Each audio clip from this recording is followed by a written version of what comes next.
Assalamualaikum warahmatullahi wabarakatuh. Pada kesempatan kali ini saya akan memaparkan mengenai ujian akhir semester pada mata kuliah Studio Struktur dan Konstruksi Bangunan 1. Nama saya Ahmad Rehan dengan NIM 200211501003 dari kelas A. Gambar yang pertama yaitu rencana atap dan portal struktur atap. Atap merupakan konstruksi yang sangat vital karena berfungsi sebagai penutup atas suatu bangunan untuk melindungi bagian dari hujan maupun panas. Bentuk atap yang pas dengan perencanaan maka akan memberikan pengaruh terhadap kenyamanan, estetika, hingga sirkulasi udara dalam rumah. Atap yang saya gunakan pada rumah profesi kali ini yaitu atap datar, yang merupakan atap yang banyak diaplikasikan pada rumah-rumah yang bergaya modern atau kontemporer pada masa ini. Atap ini memiliki bentuk yang berbeda dengan atap tradisional atau konvensional yang cenderung landau atau biasa disebut dengan pitched roof. Atap datar memiliki permukaan yang horizontal meski ada yang dibuat dengan sedikit miring. Material penyusun atap datar juga berbeda dengan material untuk atap segitiga. Material atap datar terbuat dari bahan yang memungkinkan untuk mengalirkan air meski dengan sudut kemiringan yang sangat rendah. Hal ini berguna saat musim hujan, sehingga air yang berlebihan tersebut tidak akan menggenangi air dan membebani atap.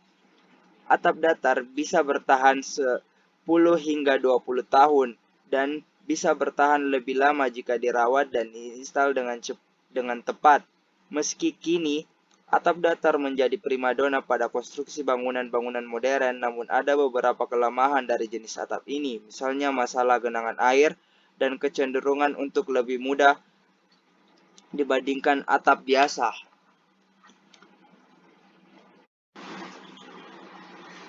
Selanjutnya yaitu dena potongan dan detail tangga. Tangga sangat dibutuhkan untuk rumah dan gedung lebih dari satu lantai. Tangga sebagai alat transportasi vertikal yang paling sederhana dan paling tua. Dari mulai berdirinya rumah di atas pohon, tangga sudah digunakan. Merencanakan tangga tidak hanya melihat dari fungsinya sebagai alat transportasi vertikal saja, namun memperhatikan cara penempatannya. Di beberapa daerah di Indonesia membuat tangga pada rumah tradisional yang sebagian besar berupa rumah panggung memiliki peraturan dan kaidah tertentu, mulai dari perhitungan jumlah anak tangga harus ganjil, posisi tangga, sampai jenis material yang digunakan. Tangga yang diletakkan di dalam rumah menempati satu ruang yang disebut dengan ruang tangga. Ruang ini memang dimaksudkan untuk tempat tangga dan merupakan ruang prioritas. Maksudnya, tangga jangan diletakkan di ruang sisa, tapi letakkan pada ruang yang memang direncanakan bersamaan dengan ruang lainnya. Tangga yang digunakan pada rumah profesi kali ini yaitu tangga yang berbentuk U dengan ukuran langkah datar yaitu 21 cm dan langkah naik 19 cm dengan jumlah anak tangga sebanyak 21 anak tangga. Gambar yang selanjutnya yaitu rencana fondasi dan detail fondasi. Fondasi merupakan bagian dari suatu sistem struktur bawah atau substruktur yang menahan berat sendirinya dan seluruh beban gaya dari struktur atas, kemudian meneruskannya ke lapisan tanah dan batuan yang terletak di bawahnya. Beban dari kolom yang bekerja pada fondasi ini harus disebar ke permukaan tanah yang cukup luas sehingga tanah dapat memikul beban dengan aman. Fondasi merupakan bagian dari satu sistem rekayasa yang meneruskan beban yang ditopang oleh fondasi dan beratnya sendiri ke dalam tanah dan batuan terletak di bawahnya. Pembuatan fondasi bangunan harus diperhitungkan dan menjamin kestabilan bangunan terhadap berat sendiri, beban-beban berguna dan gaya-gaya luar seperti tekanan angin, gempa bumi dan lain-lain, serta tidak boleh terjadi penurunan pondasi setempat ataupun penurunan pondasi yang merata lebih dari batas tertentu. Pondasi yang digunakan pada rumah profesi kali ini yaitu pondasi batu kali, yang merupakan pondasi yang harus dibuat dengan pasangan batu kali dengan kualitas baik, tidak mudah retak atau hancur.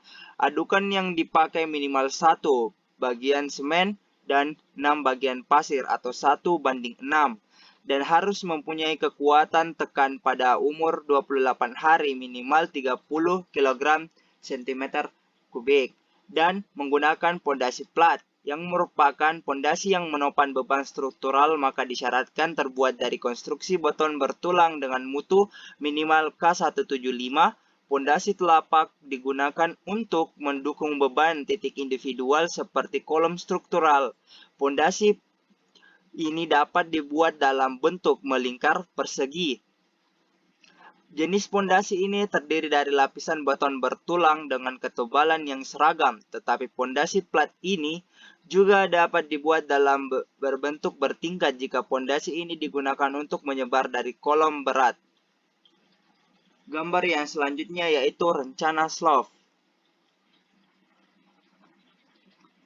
Slope merupakan suatu elemen struktural dari bangunan yang terletak di atas fondasi yang mampu menahan beban dari struktur lainnya yang berada di atasnya ke struktur fondasi dengan menolak bungkuk.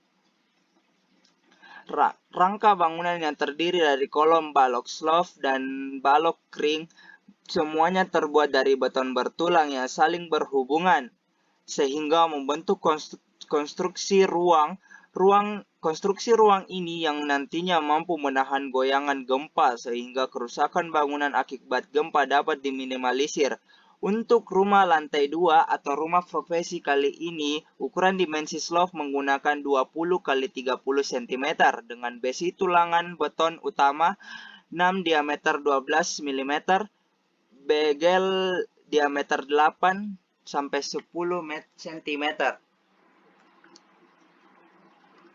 Yang selanjutnya yaitu rencana kolom.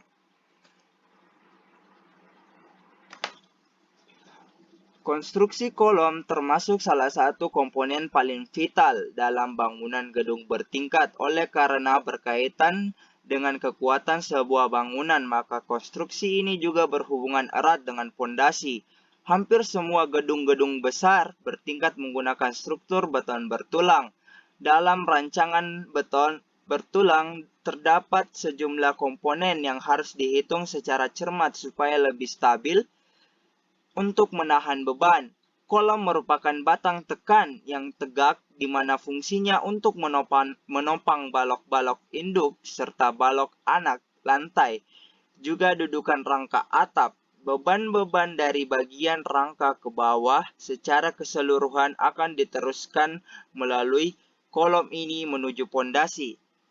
SK SNI T15-1991-03 mendefinisikan bahwa kolom merupakan komponen struktur bangunan yang tugas utamanya menyangga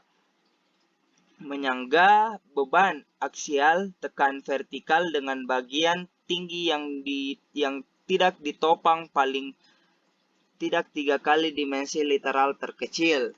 Yang selanjutnya yaitu rencana balok lantai 2. Balok adalah bagian dari struktur bangunan yang berfungsi untuk menopang lantai di atasnya.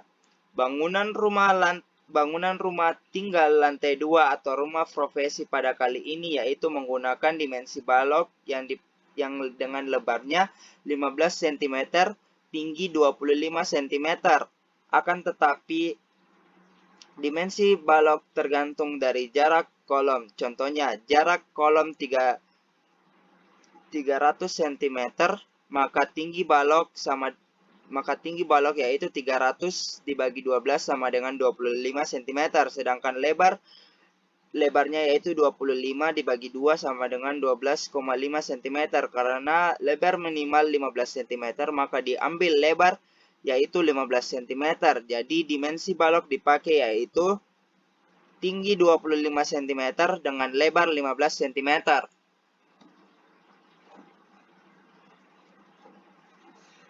Yang selanjutnya yaitu rencana instalasi air bersih. Rencana instalasi air bersih merupakan perencanaan pembangunan alur air bersih dari sumber air melalui komponen penyalur dan penyambung ke bak penampungan air maupun keran-keran yang berfungsi untuk memenuhi kebutuhan air dalam kehidupan sehari-hari. Instalasi air bersih direncanakan dengan benar agar distribusi dalam rumah berjalan lancar dan efisien. Jika tidak direncanakan dengan baik, maka distribusi air bersih akan terganggu. Sumber air bersih pada rumah profesi kali ini yaitu bersumber dari air PDAM yang akan disalurkan melalui mesin air yang mendorong air PDAM menuju tangki air yang berada di lantai 3 yaitu pada atap dak beton. Lantai 3 pada tangki air. Selanjutnya akan disalurkan melalui pipa yang berada di samping tangki air. Selanjutnya yaitu rencana instalasi air kotor dan air bersih. Air kotor dan air bekas. Sistem pembuangan air kotor merupakan sistem pembuangan untuk air buangan yang berasal dari kloset, urinal, bidet, dan air buangan yang mengandung kotoran manusia dari alat plumbing lainnya atau black water. Sistem pembuangan air bekas adalah sistem pembuangan untuk air buangan yang berasal dari bathtub, wastafel, sink dapur, dan lain-lain sebagainya atau grey water. Untuk suatu daerah yang tidak tersedia riol umum atau drainase kota dapat menampung air bekas, maka dapat digabungkan ke instalasi air kotor. Air kotor disalurkan ke septic tank yang berada di depan pada rumah profesi, dan air bekas disalurkan langsung ke riol kota atau drainase. Selanjutnya yaitu rencana instalasi listrik. Sistem elektrikal merupakan suatu rangkaian peralatan penyediaan daya listrik untuk memenuhi kebutuhan daya listrik tegangan rendah. Dalam rangkaian peralatan yang disediakan meliputi sarana penyesuaian tekanan listrik atau trafo atau transformator, sarana penyaluran utama kabel feeder, dan panel hubung utama atau LVMDP atau Low Voltage Main Distribution Panel, dan panel distribusi utama di tiap gedung atau SDP atau Sub Distribution Panel. Dan terakhir panel-panel di tiap lantai atau PPLP untuk penerangan, panel stop kontak UPS, panel UPS OK, dan PVAC untuk power AC. Pada rumah profesi kali ini yaitu dengan sumber instalasi listriknya yang berasal dari PLN yang disalurkan ke meteran PLN lalu disalurkan ke panel pembagi yang berada di dalam rumah yang berada di lantai 1 dan lantai 2 bangunan rumah profesi. Sekian presentasi dari saya. Wassalamualaikum warahmatullahi wabarakatuh.